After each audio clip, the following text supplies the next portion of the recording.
Once you start going to these anesthesia conferences, you'll catch the bug. I didn't fully understand what he meant at the time, but after being in a room surrounded by CRNAs from across the country, listening to conversations, watching leadership, and absorbing the language of our profession, I understood. Because something shifts when you immerse yourself. Immersion leads to this identity, and identity leads to advocacy. And today we're going to talk about how simply showing up can change the trajectory of your CRNA journey. Welcome back to the CRNA Mentor Podcast. Today's episode is part of our Advocacy Mini-Series leading up to Mid-Year Assembly. But this conversation is something more foundational than policy. It's about immersion.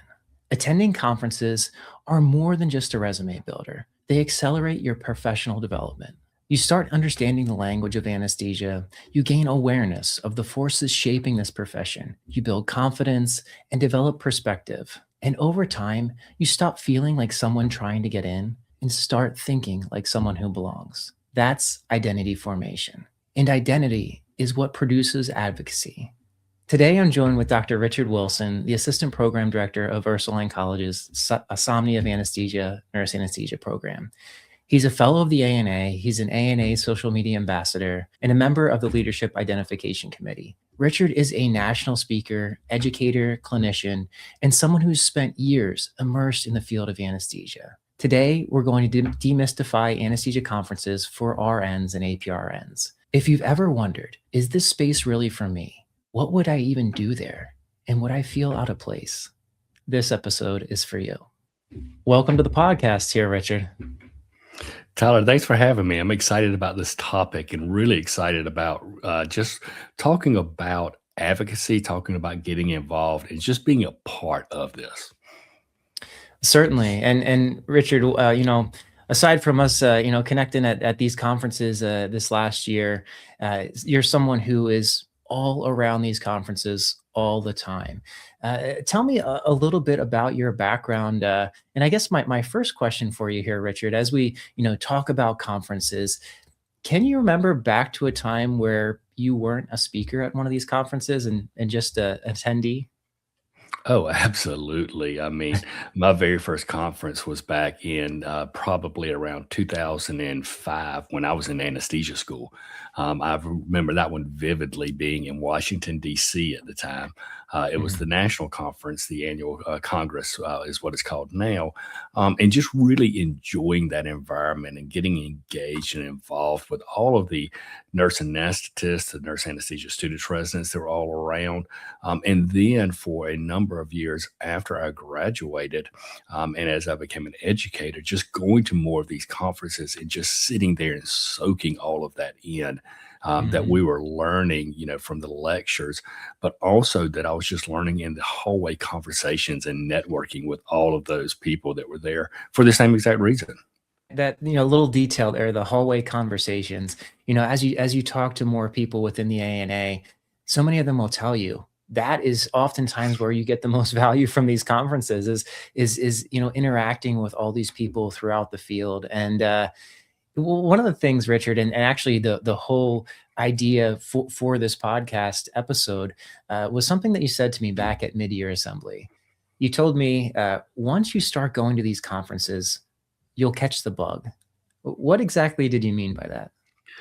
Oh man, it is just so addictive. I mean, really, as you go to these conferences, and really, if you're looking at advancing your knowledge base, your clinical expertise, your professionalism, your scholarly work, your just advancing maybe in some leadership opportunities, you get all of that there at these conferences, right? As we look at all of the conferences we have for the AANA and even our state association conferences, you gain all of that from that. And it becomes really that bug that I was talking about. You just keep wanting more and more and more.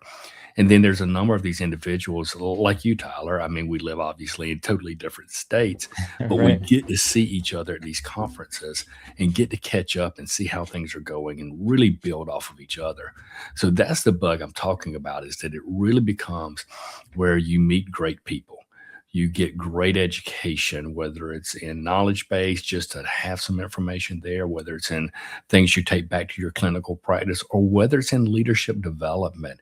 And if you're wanting to grow and you're wanting to really excel, you get that there, and it just continues and it continues. And it honestly carries over after the meeting. And then you get excited about coming to the next one to do it again. Yep, and I love that, and I wholeheartedly agree. Richard, at what point did going to these conferences move from, in your opinion, this kind of optional thing to something that now is essential to who you are as a CRNA? So if I really go back and think about it, and if I were to say that I went to every conference every year since the day I started anesthesia school, I would obviously be lying to you, Tyler, here, right? Right. But when I look at it and I started thinking about this, so from about 2006 when I graduated to about 2009, I would go to some conferences here and there, state conference, maybe a national conference, but I wasn't consistent with it, right? Mhm. Then I became an educator in 2010, and I was a new educator. I was a new CRNA. I was hired as an assistant program director, about 3.5 years out of school. And I went to the ADCE at the time. It was called the Assembly of School Faculty. Now it's called Mhm. EDGE. So for all of you listening that don't know what that is, that's our educators, our National Educator Conference for CRNAs. And it was probably about my second year going to it. So the first year was a lot of fun. I enjoyed it. I met a lot of great people. The second year, I was more comfortable in what I was doing. And I really connected with people that honestly, I started texting and I started calling, and they were helping me with policies that we were writing for our program. They were helping me with lectures and content, and we were just bouncing stuff off of each other. And I realized this is what it's about. It's Mhm. about connecting with those individuals. It's about learning things while we were there, and we learned a lot of great information in the lectures and the presentations. But it's also about connecting with those people that year in and year out, I could connect with again, and that I knew I could reach out to, and that I could say, "Hey, can you help me with this? Or what are you doing in these situations?" Right? As it comes on the leadership end. And that was 2011, 2012 when I was doing that. And I still actually have individuals that I still keep in touch with just because of that. And then I was Mhm. an item writer on the C for the self evaluation exam. Okay. Mhm. I did that for about 5 years. Well, that came because I attended a workshop right before one of these meetings. Ah. And I got engaged with how to write exam questions. I was like, "Ooh, I like this." So I actually, contacted and applied for a position on the NBCRNAC committee and got accepted in that because, again, that bug caught me. And I was like, "I like this. I want Right. to get engaged. I want to get involved." So it Mhm. really, as you look over those several years, it became very, very clear to me that, yes, it is optional. However, it's more than that. It's all the things that you get. It's all the interactions you get, and it helps you grow so much. Yeah, and that's one of the things I love about it because there's so many different avenues to explore. Just as you mentioned, being helping to develop your test questions. That's something that, as a professor, I'm like, oh, I should really do something where I can improve that aspect of my teaching. But there's so many different doors that open as you just go to these conferences, and many of them, you oftentimes don't expect, and it's just really forming those connections. And even yourself, you've been a mentor to me, and I know we're texting back and forth quite a bit here. And this all stemmed from just attending mid-year assembly and being ANA social media ambassadors together, and that RN meet and greet. But Richard, let's discuss a little bit about all the different types of anesthesia conferences that are out there. Within the ANA, I know you're coming off the Edge conference, that Educator conference. I'm sad I missed you guys there. I was texting back and forth with you and Daniel King, and I'm like, oh man, that I've heard amazing things about Edge, and hopefully next year I can make it out. But let's break down a little bit of, let's start, I guess, with some of the ANA conferences. What are all the opportunities, especially for our aspiring CRNAs? Yeah, so you've got 3 primary ANA conferences, that are held throughout the year. The one that we're talking about right now, obviously EDGE, which used to obviously be the, like I said, the Assembly School faculty and then ADCE. But the key behind that one is that's all of our educators. So that's educators from all across the country gathering together to really look and say, okay, how do we do a better job educating? How do Mhm. we reach people? And what are the new tactics and techniques out of there? How Mhm. do we teach teachers? Right? How do we educate the educators so that they can go and even improve what they're already doing, the great work they're already doing? How can they build on that so that the people we graduate are great? So we just want to keep growing the profession, and Yeah, that's one that we don't see a lot of APRNs, RNs that's what I at. was We don't just even gonna see a ask. lot of we don't even see a lot of residents there Right. at that one because it really is about educators and really about what they're doing within the profession and how they can build on what they're doing. Now, that one usually takes place in around February timeframe. Then we've got the mid-year assembly. We all know what that one is, right? That's a great one overall, and that's very, very important for our profession. And the mid-year assembly is held in Washington, D.C. every year, and this is our advocacy meeting. This is where we get up there into D.C. We get up into the legislators' offices, and we have conversations with them. So there's always great things there. There's always these events and these lessons and these connections that you make there, and we learn about what's important in advocacy, and then we also take that and apply it. We take that and go meet with our senators and our representatives. We Mhm. talk with them in the offices about why CRNAs are important, and it's important to have full scope of practice and to look at full reimbursement and to go through all of these things that are important to help grow the profession so that we can reach the communities we need to with high quality, cost effective care. And that's a great one to go to for residents. That's a great one to go to for RNs and APRNs because you get to have a lot of connection there, but you also to see how do we grow what we're doing? How do we advocate for what we're doing? And how do we protect what we're doing within the Yeah. nurse anesthesia profession? So that's a great opportunity to really learn, to really connect and get engaged. And it's also one of those things that, let's demystify, as you were talking about a little bit of this, is some people go, well, I don't like advocacy. I don't like to talk to legislators. I don't like to talk to Right. representatives. They're people, they're individuals. And a lot of the times, we are the content experts in this information, and they're seeking more from us to help them out. So it Mhm. shouldn't be an overly difficult conversation. But as an RN and APRN, you're usually not going to be engaged in having the conversation. You're coming along for the experiences to really see what we do, right? Yeah. And that, last year, I know incorporated it into that RN meet and greet. And just a quick plug for that, I am doing the RN meet and greet again this year. This is specifically geared towards our RNs to make them and APRNs to make them feel more comfortable attending mid-year assembly. And one of the things that I talk about in that presentation is that there's a wide spectrum of anesthesia topics at mid-year assembly. Some of them at this point are still over my head, talking about reimbursement and things of that sort. But this is all about getting exposure, and you don't have to completely understand it. But as long as you start to put yourself in these opportunities to learn, things will start to click a little bit more, and even just understanding that advocacy piece a little bit more. I know that some of my mentees actually stuck around and went to lobby, and I know that some of the faculty program faculty that were lobbying right next to them, they were blown away. They're like, wait, you're an RN that's came to lobby with us, and that's something, if you are interested in advocacy, that option is available at mid-year assembly, to actually go and lobby alongside of CRNAs lobbying for your future profession here. Yeah, it was really fun doing that session with you last year, and I hate that I'm going to actually have to miss it this year for my niece's wedding. Yeah. But I'm excited about her getting married. But really, Yeah. you're right. You've got to be in the room. And if you're not in the room, then you're not going to understand this, right? And it's as simple as, starting an IV in nursing school. You didn't Mhm. just walk in and the first time that you walked into a room, you read it one time and then you popped an IV straight in the patient and you were successful every time after that. You had to learn it. And the way you learn it is by getting immersed in it, by getting engaged in it, by seeing it over and over and over again.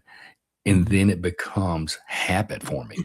It becomes where that is now in your mindset and you start to understand it more as you're talking about. um, I didn't really understand all of these terminologies, and I've been doing this now for around 20 years. It wasn't until probably the last 5 or 6 or 7 years that I really started understanding this as I was going through our professional practice courses and as I was learning more about the advocacy and getting engaged. That grew my attention towards it and grew my knowledge in it because then I started repeating it over and over again. That's what has to happen. Yeah, that piece right there is super valuable insight because myself included, like I'm actively learning, and a lot of how I frame this is I'm trying to best serve my mentees, and in order to do that, I have to be engaged on all fronts at all times, and I appreciate you saying that because that's helping me personally as I'm navigating this. It's like I'm still familiarizing myself with the terminology, with the lingo, and the more that I can be in the room, the better I can kind of serve all the mentees and advocate for this profession. Now, Richard, I think I'll eventually have a kind of a whole thing focused on mid-year assembly. So let's move on a little bit to annual Congress. I know we met up there. Tell us a little bit about annual Congress. So, annual Congress is about 5,000 people. I think it is around annual Congress. It's a large number of nurse anesthetists. There's a large number of nurse anesthesia residents, and it's always a great time. Mhm. There's always a lot going on around it. There are events that are thrown by, many of these recruitment companies and these staffing agencies. There's events thrown by the AANA that are fun and engaging, and we really enjoy going to those. But that's not all that's there, right? And it's usually in a great city. I'll give a Right. plug this year. It's Boston, which I'm looking forward to. I love Yep. Boston. But what is it really looking at? And it's looking at a lot of education. So, we've got clinical practice, we've got billing, we've got education for the educators there. We've got, just research that is being presented there. So it's so much in the educational aspect of Mhm. you can pick, right? Because there's so many presentations at annual Congress. You can literally pick the track you want to go or look and say, okay, I really want to understand hemodynamics, and you can find a lecture on hemodynamics. Really Yep. want to understand respiratory event management. You can find one on that. A plug for that for this year, by the way. But anyways, really what you can look at is whatever avenue you want to look at, you can go to that. I'm gonna be honest with you. Sometimes it's overwhelming because of the fact that there's so many presentations. You're like, I can't be in these three all at once, and they're very, very good and they're interesting for me. Yep. So, that's a great one that you get to. And then you get to network because we see a lot more residents there than we see in some of the other ones, right? Our nurse anesthesia Mhm. residents.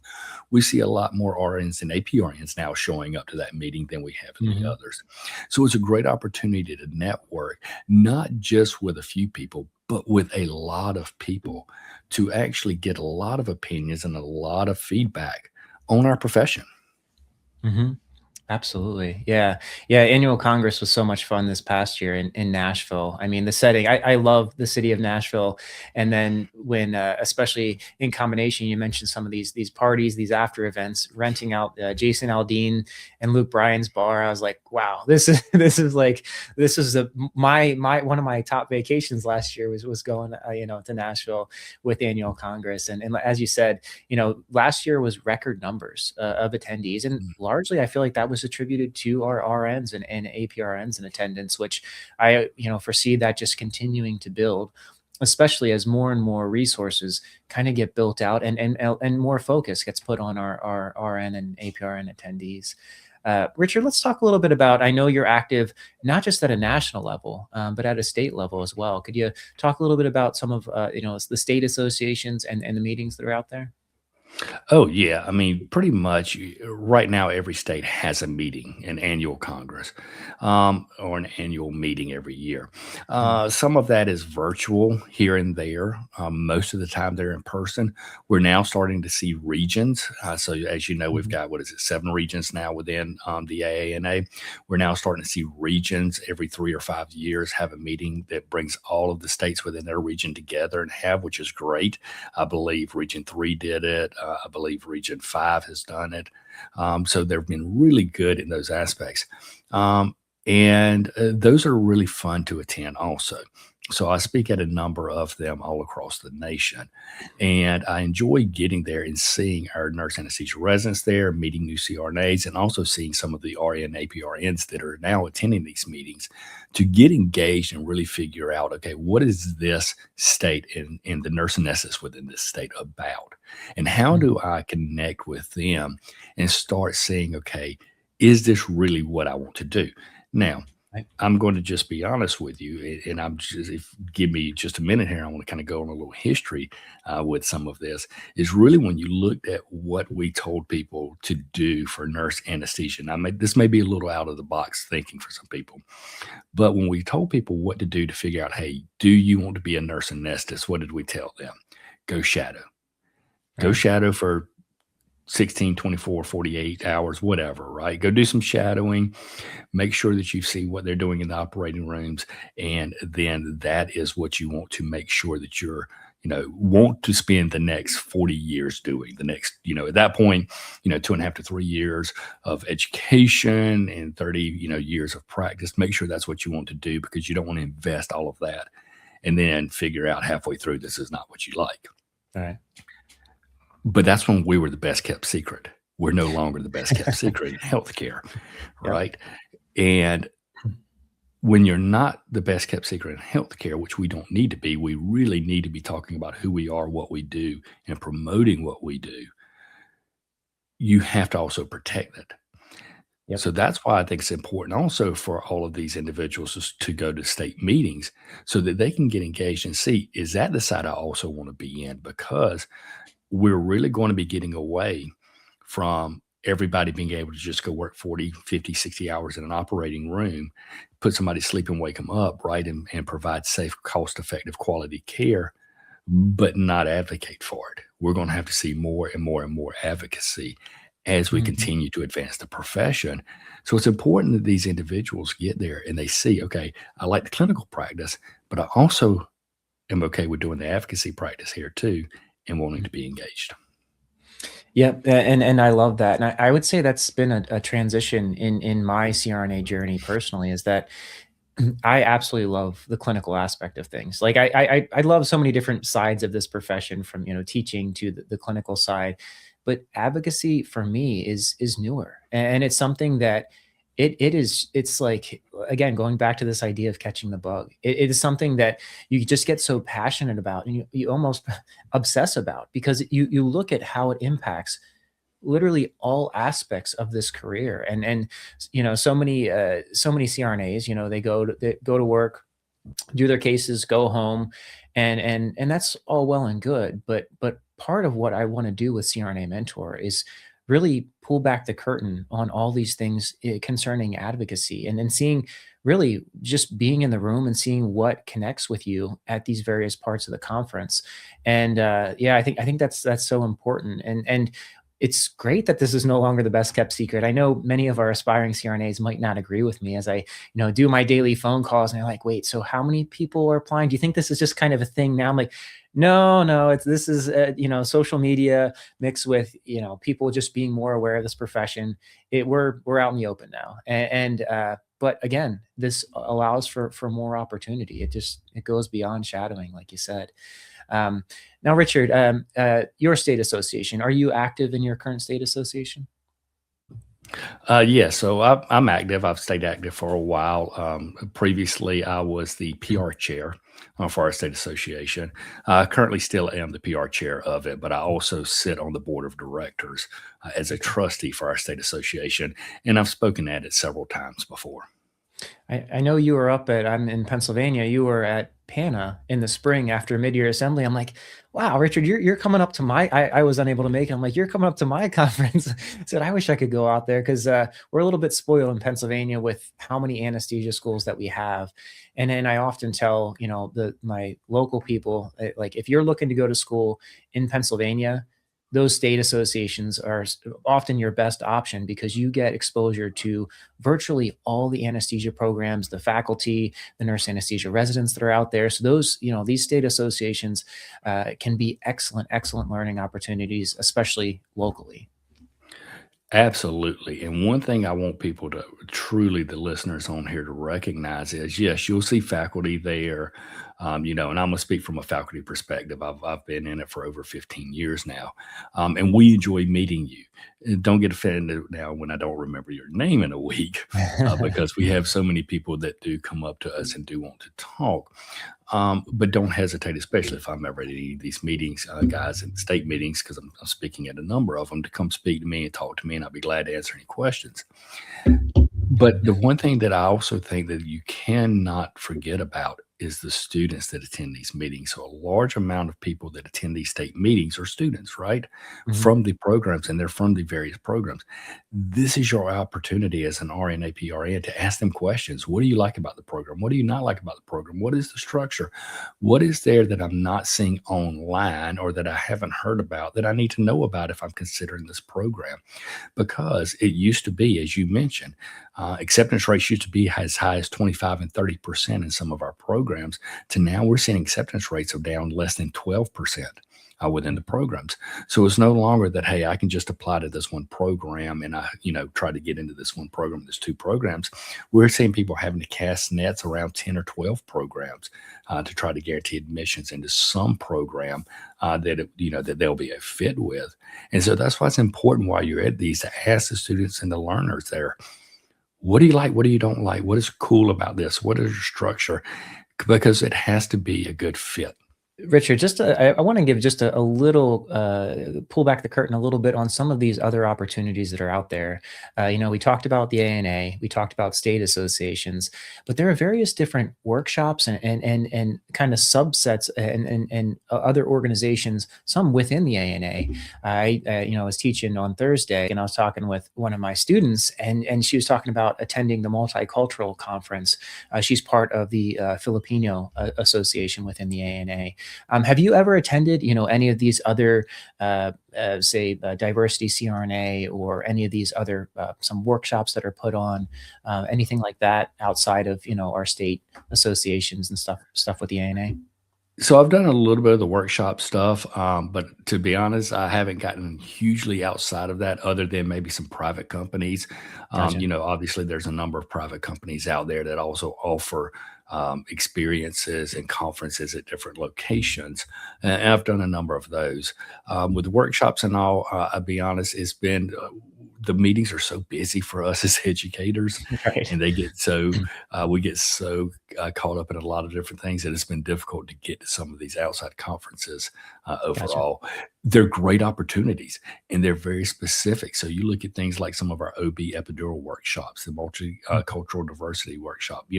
When you look at some of these, they're very specific, and they meet the needs of those individuals. And when you go to these, they're encouraging. You get to see people that are going through the same experiences as you, or Right. want to have the same, goal as you. And it becomes a very encouraging event when you go to them.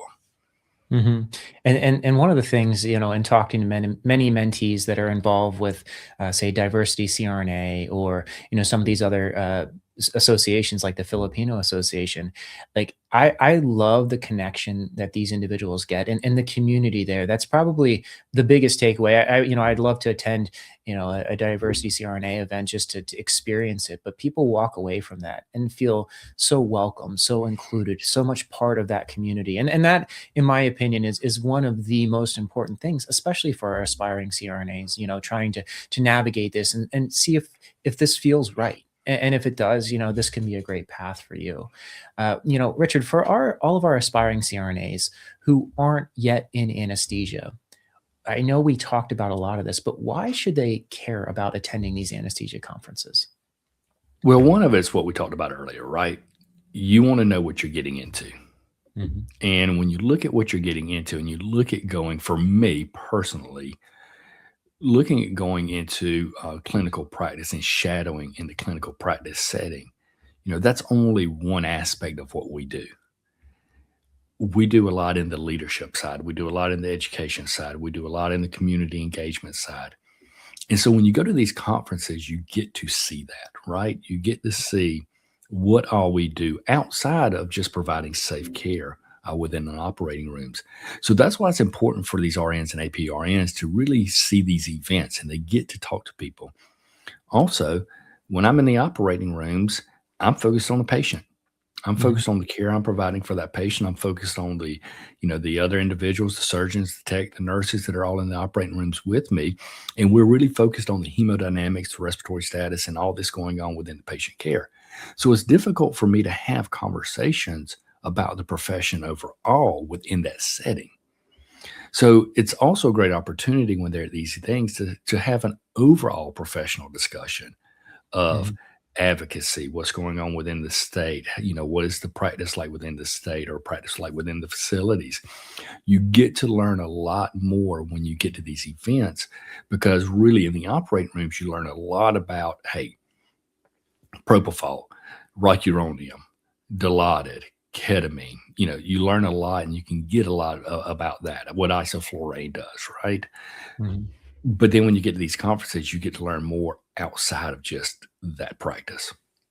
And that's a great point, and it's interesting you say that because that's exactly right. And I've had people come to shadow me, and they're like, "Well, I really want to shadow you because you're really passionate about the field, and I want to have a good shadowing experience." But again, this is just a snapshot of this collective profession, and it's just the clinical side of things, and that's obviously what so many people are focused on. But hinting at all this other stuff is great, and this is a great opportunity to explore that as well. Richard, I want to talk a little bit about, you are part of this leadership development committee, and how does exposure to leadership change someone's trajectory in their CRNA journey? Well, let's just say this. 2009, I applied for my assistant program director position that I got hired for. I will remember this conversation vividly with my wife because she was like, "Are you ready for that?" And I'm like, "Yeah." And she asked me, "Well, what if you get the position?" I was like, "No way. I don't have enough experience in this. I've never done education. I know the other person that is applying for this who is a lot more qualified than I am and has contacts." And then I got a call a week later that said, "Congratulations, we're going to offer you the position." And I thought, "Oh, what have I gotten into?" Right. Yeah. Um, but that led into leadership.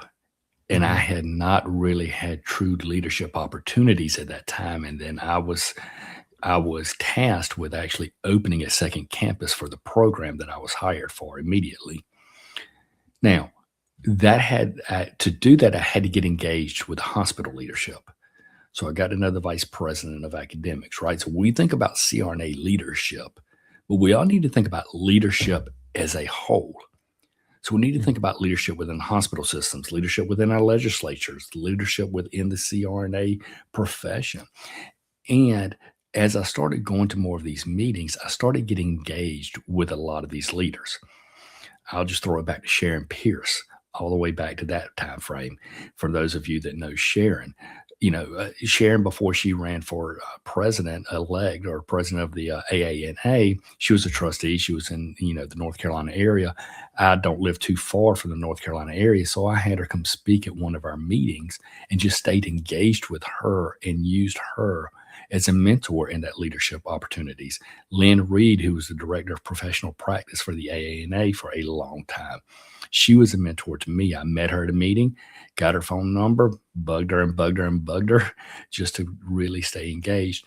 And then as that happened, I started really, again, catching that bug. I want to know more leaders. I want to get engaged with them to where I got to know people on these committees. I got to know people in these leadership positions, even within the AANA. And it really encouraged me to want to serve more. So couple years ago, I ran for a position for the Leadership Identification Committee, where we actually oversee the election process for the AANA.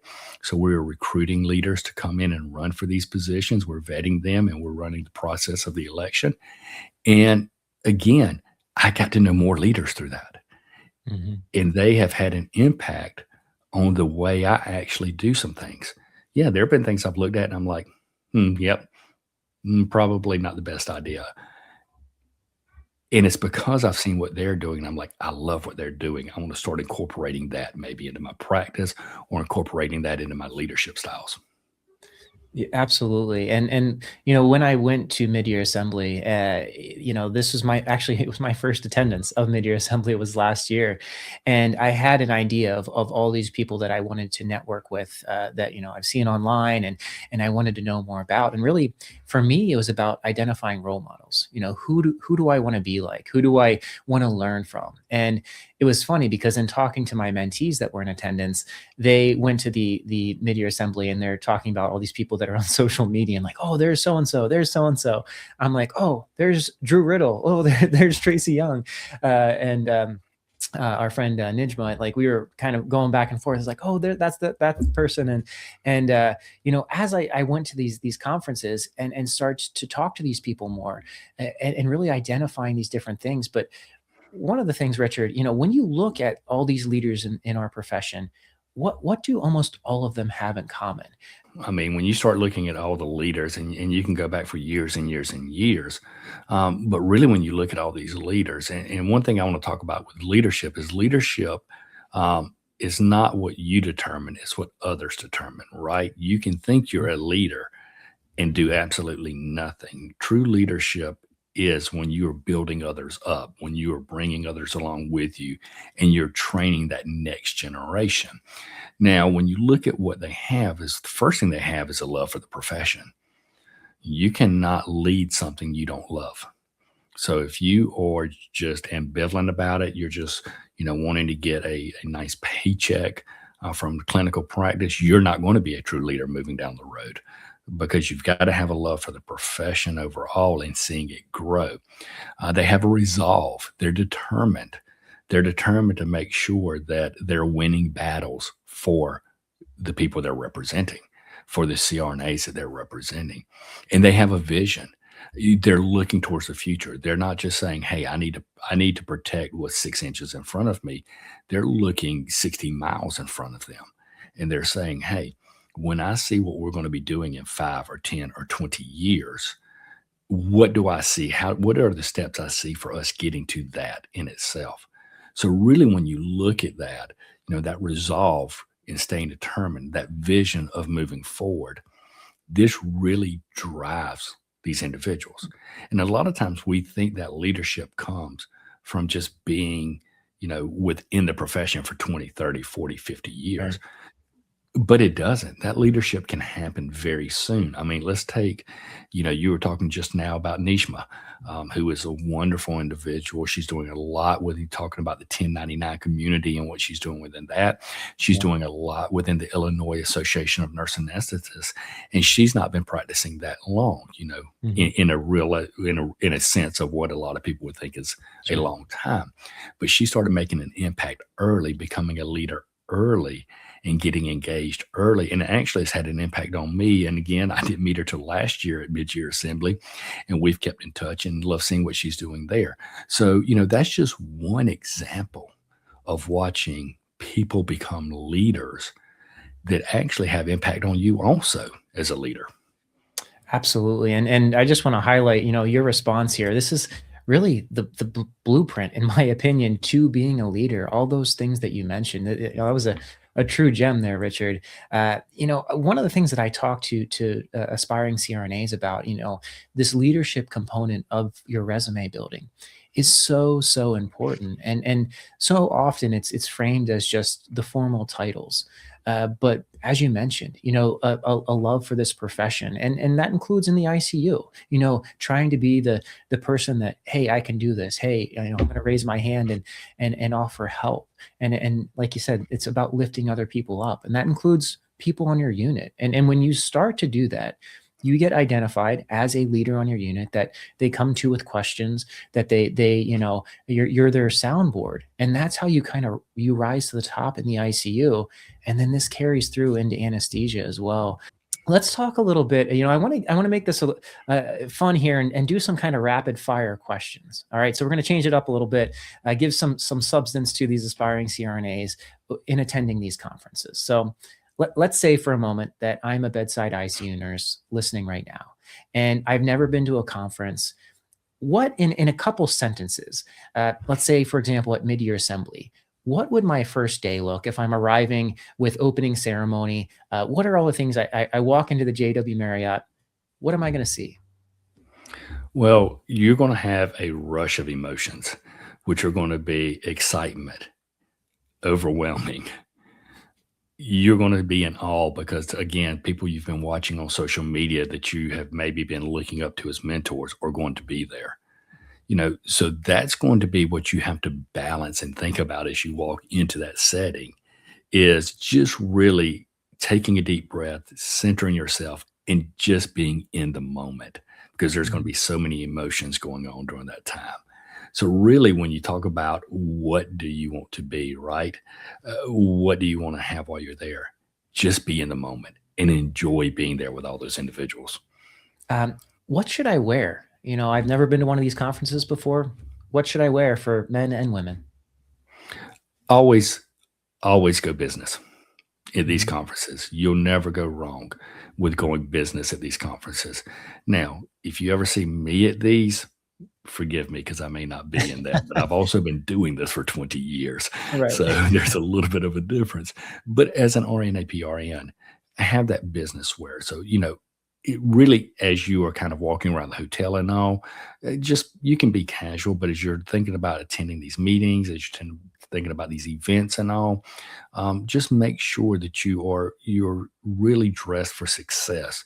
What you attend in the meetings is usually business. Going to some of these events usually is more of a business casual type thing. Great. How should I introduce myself and kind of start to try to network? Always approach them. Never be scared of the CRNAs or their students, and introduce yourself as an aspiring CRNA. Tell them you want to be in the profession. Tell them you're wanting to do this, and that's why you're here. You're wanting to be engaged and meet people, and that's why you're here. And I promise you, if you do that, you're going to get drug around every corner of that place to meet somebody.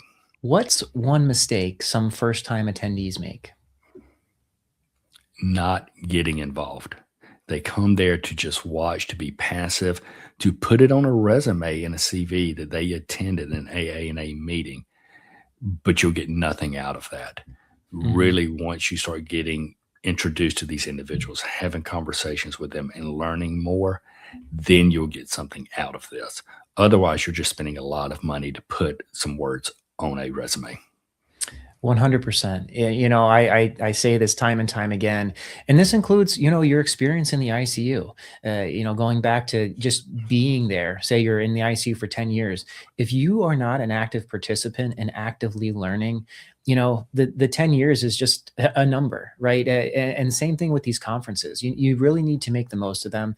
And I get it. Like it's uncomfortable to put yourself out there and kind of feel vulnerable and feel like, well, this is not quite for me. But as soon as you do that, as Richard said, there are many CRNAs that are going to take you under their wing. Maybe you'll have something in common. Maybe you'll be from the same area or, went to the same undergrad nursing school, something like that. And you'll connect. And then all of a sudden you're going to have somebody to pal up with and go around, but you have to put yourself out there first. Um, what's one thing I should absolutely do at my first conference? You have to introduce yourself to people. Mhm. That's what you must do.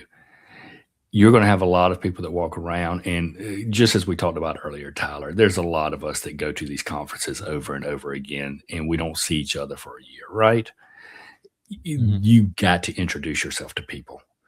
And one thing do not turn down is if a CRNA says, come to dinner with us, if a CRNA meets you and says, hey, come and hang out with us in the lobby or wherever we're at for a little while, do it, Mhm. because those are connections that you're going to be making that are going to last you a lifetime. Here's a topic. I've talked to other educators, and I've got their opinion, and I have my own personal opinion on this. Should these aspiring CRNAs be carrying around a copy of their CV at these conferences? You know, Personally, I'm not a big fan of that. And the reason I say that is because I am not a big paper person. And usually at these conferences, I'm going from one place to another to another. I may not be going back to my hotel room to put the, resume in to look at later on. Mhm. I really love digital stuff. We've got so many things that we can do digitally with sharing contact information to send it to them later, Mhm. or asking them for their email address and then just even writing that down. I think it's more impactful, to be honest with you, if saying, "Can I send it to you later?" Because we're so busy at these conferences, we're not really taking a good look at it, to be honest with you. I think as Mhm. an educator, I would love for somebody to say, "Hey, can I have your contact information?" Or, "Hey, here's, a way to scan my, here's a QR code to have my CV." Those kind of things really stand out. And again, I can do it later when it gives me a little bit more time to actually look at it versus quickly going through it because I'm headed to the next meeting or I'm headed to meet somebody real quick. I completely agree with you, and I'm glad you said that. And that's kind of the feedback that I've got from other educators is, you don't want to be lugging around as a piece of paper. This is about making a connection, and I feel like oftentimes it's thought of in the wrong way from some of these aspiring CRNAs. It's like, okay, I just got to hand off this piece of paper, and then I can go away. And it's about connecting, making eye contact, finding some common ground, talking about where you're from. It's these simple things that I think make a bigger impact than this perceived, oh, here's my CV and then here we go. But yes, to your point too, the digital side of things is much cleaner, and you can always send it later, but it's about here and now making these connections. If someone's introverted, and myself included, I'm thinking about this. I did not go to anesthesia conferences years ago when I was an aspiring CRNA, and I consider myself introverted. How do you still maximize this experience? Do you have any tips for overcoming that? Find you a good extrovert, hang out with them. Um, Yep. and that really, joke around by that, but that's true, right? Find Mhm. others because when you find others that can complement you, you'll be able to complement them in other areas. So you find somebody that you see and they're going around and meeting a lot of people, or they know a lot of people, or, you can tell they've got a great personality and they're outgoing. And don't hesitate to hang around with them. Don't hesitate to join in with them. And I'll be honest with you, in these RN, APRNs, even if you're going there by yourself, you should be joining in with groups. So groups of you should be getting together and going around because that's really going to help you meet more people because obviously that widens the circle of people you're going to be meeting and it gives you more opportunities of talking and engaging with people. And I want to make sure that that I say this, and as we talk about the RNs and the APRNs going, and you brought up something a little while ago that was very nice. This is not all about, hey, I just want to sell myself to you as a potential candidate for your program. That's really not where this should be occurring. Right. This should be just, hey, I'm getting to meet you. If it does come across as, yes, I'm interested in your program, and they say, okay, well, what questions do you have about my program? Then that's wonderful. Start asking some of your questions and just a little bit of advice. Don't ask them stuff you can easily find on the internet or easily find on their websites, right? You want to Right. make it engaging and you want to find out stuff that you really want to know. So getting these groups, go around and engage with individuals to really just talk about the profession, talk about advocacy, talk about what the future of the profession looks like overall. And when you get engaged with those people, if you're an introvert and you get engaged with those people, it brings a little bit out of you, but it also gives you an opportunity to go around and meet more people. Again, learning more about what's going on within the profession. Yeah, no, absolutely, and that's something that I want to kind of put more and more focus on within the CRNA Mentor community, our Facebook group, as well as within the CRNA Mentor platform. Is that trying to form these connections. I know within our community last year we had like a meeting before the meeting with annual Congress, and we're going to do the same thing here with mid-year assembly. So maybe you can find people and connect. That RN meet and greet. I plan on kind of setting that up in such a way that you can find individuals to kind of pal around with throughout the conference. One of the real special memories for me with Mid-Year Assembly last year was it was after the PAC event.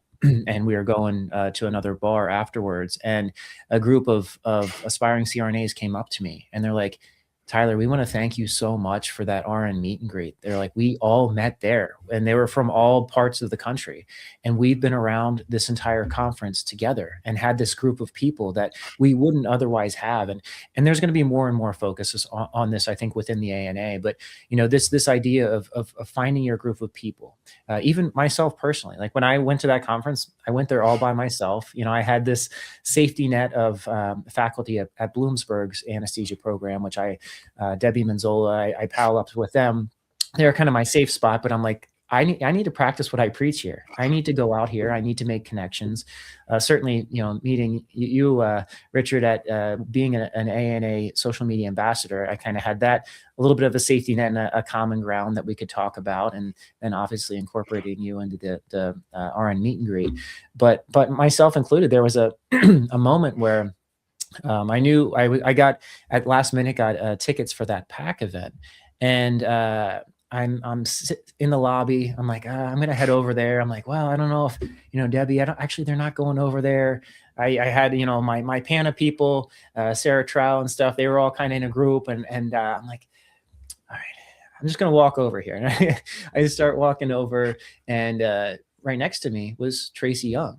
And so then I got to talk to Tracy Young. He was one of the people that I'm like, I got to talk to Tracy Young this conference. And as it worked out, we walked over to the conference together. We're talking. I was talking about being a social media ambassador, and for me that was really special for him. He's just walking over to the conference or to the PAC event, but you just need to push through. You just need to put yourself out there. Like I said, I myself am an introvert, but trying to find these pockets of people that have you can find some common ground. And I think it'll be easier and easier as things progress with this RN APRN membership. Richard, if for our aspiring CRNAs who are listening right now, and they're on the fence about attending Mid-Year Assembly, this is our next conference coming up here, what would you say directly to them? It's well worth it.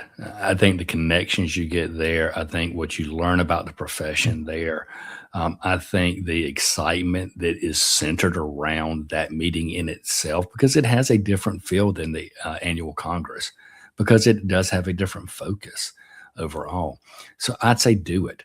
Go there, get engaged, enjoy the people that are there, learn more about the profession, and make your contacts that are either going to be lifelong friends, as we will, see, or, they're at least going to be people that help mentor you and help you get to your next stage, which may be CRNA school. Yep, absolutely. Yeah, Richard, one of the things that I talk about quite a bit in my phone calls on a daily basis is all these different things that you're going to do. And many people, as you hinted on before, look at these conferences purely as a resume builder. And my opinion is, as we said, you have to put yourself in the room. The virtual option is great to put it on your resume, but putting yourself in the room affords you this opportunity, like all these things we said, to learn about this profession, to learn how to advocate for this profession. I've had mentees that attended these conferences, and they were coming off of going maybe to NTI or acute care conferences, and they're like, I felt more welcomed. I felt more included. I felt like I was part of this community. And they came away from these conferences so energized. And the thing about it, and this is something that I teach, is that you can't fake passion. Whether it's around the anesthesia profession itself, whether it's about things that are going on in your unit, things that you're working on in your unit, when you care about something and really connect and feel that it lights this fire in you and you want to pursue it, you can't fake that in an interview. And I think that our interview panels can feel that when you're not just talking on a surface level, but the inflection in your voice changes when you talk about mid-year assembly, about annual Congress, because the impact that it made on you. And I think that's something I really want to drive home with all of our listeners today is, when you put yourself in these positions, it allows that passion to start and it allows it to grow. Um, Really important you talked about there, Tyler, and I want to mention that is, there are virtual options, they're in person, but you do not get the same virtually as you get in person. You don't get those connections. And yes, as an educator and someone who sat on an admissions committee and who is highly engaged with faculty in many different forums, I will tell you, we can tell that. mhm. Faculty across the nation can tell that passion, and that's what we're looking for. So we're able to tell whether you put, the shadowing hours on there just so you could say you met that requirement or that you Right. shadowed, or that you put the attendance to the state or the national meeting on there so that you could just say you attended the state or national meeting because more people are doing that now, and that makes you a more competitive applicant. What we're going to ask you about is what did you learn while you were there? What hit you? What do you think about the profession now from being there? What did you learn about the profession while you were there that you did not know before you went there? We want to make sure you get something out of it and get engaged with the people that are there versus just putting it down as an expensive checkbox on that resume. That is a very, very important mentorship pearl right there. Well, thank you for that, Richard, and I want to thank you for joining us on the CRNA Mentor podcast today, for being a leader and a leading voice in the field of nurse anesthesia. I always love listening to all these different podcasts that you're featured on, listening to you speak at these various different conferences, and just connecting because. In my opinion, you are one of my true mentors in this field, and I appreciate everything that you do for the field of nurse anesthesia. Well, thank you, man. Thank you for all that you do. And I know that, moving forward, all of us moving forward together, we're going to do great things for CRNAs. And I wish to your community, I wish all of them the best of luck as they are moving towards their journey of becoming a CRNA. Thank you, Richard. I appreciate it. Take care. You too.